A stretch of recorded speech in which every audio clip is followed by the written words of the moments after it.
सिंध के सीनियर वज़ीर शहरजील इनाम मेमण की सदारत थे टाला सतह इजलास रेड लाइन बीआरटी मनसूबे की अॻभराई जो जाइज़ो वरितो पियो।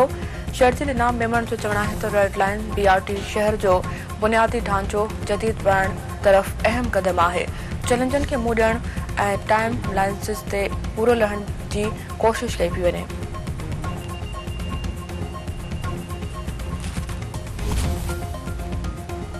कानपुर के गढ़ी तेखे पारे इलाके में हथियारबंदन जो हमलो, 2 पुलिस एहलकार शहीद। पुलिस जो चवणु आहे त एहलकार होटल ते चांहि पीअण लाइ विया त मथनि हमलो कयो वियो।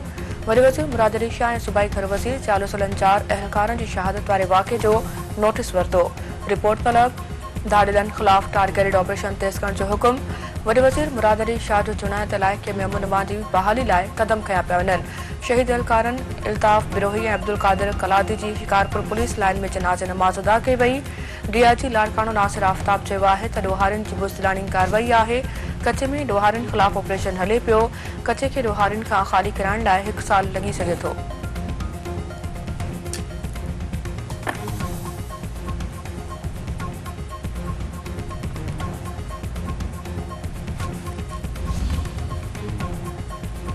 मुल्क में थधि जी लहर में वाध, ज़ियारत में पारो कांटो 11 डिग्री ताईं पहुची वियो।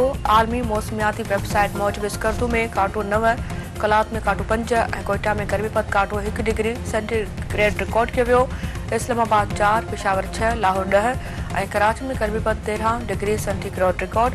मौसमियात खाते जो चवणु आहे त शाम या राति जो कश्मीर ऐं लाॻापियल जाबुल इलाइक़नि में मौसम झुराली ऐं कुझु हंधनि ते हल्की बरसात ऐं बर्फ़बारी जो इम्कान आहे।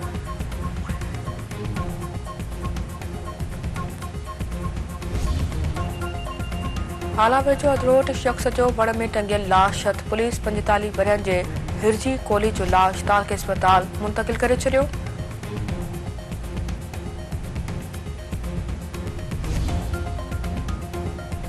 पाकिस्तान ऐं ॾखण अफ्रीका विच में 2 मैचुनि जी सीरीज़ जी पहिरीं टेस्ट अॼु सेंचुरियुनि में थी रही आहे। क़ौमी टीम जे कप्तान शान मसूद जो चवणु आहे त हितां जी कंडीशन फास्ट बॉलरनि ऐं बैट्समैननि लाइ साज़गार आहे।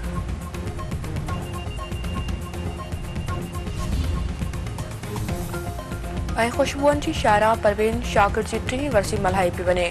संदसि ख़ूबसूरत शाइरी अॼु बि करोड़नि दिलनि ते छायल।